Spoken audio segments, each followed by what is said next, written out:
আসসালামু আলাইকুম। কৃষি গল্পের চ্যানেলের পক্ষ থেকে সবাইকে আন্তরিক সালাম ও অভিনন্দন। আমি আছি মোহাম্মদ বাবলুর রহমান আপনাদের সাথে। আজকে আমরা কথা বলবো চায়না থ্রি সিডলেস লেবু নিয়ে। চায়না থ্রি সিডলেস লেবু ফলন হয় 12 মাস, কৃষকের হাতে টাকা থাকে সবসময়। আজ আমরা চলে আসছি গোপালগঞ্জ জেলার মুকসেদপুর থানায় চায়না থ্রি সিডলেস লেবু বাগানে।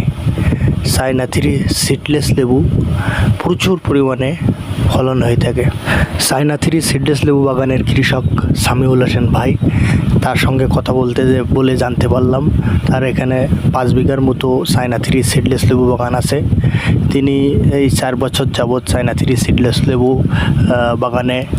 বাগান পরিচালনা করে থাকেন এবং চায়না থ্রি সিডলেস লেবু বাগানে তিনি এখান থেকে অনেক টাকা উপার্জন করে এবং তার দেখা দেখি পাশের গ্রামে, আশেপাশের গ্রামে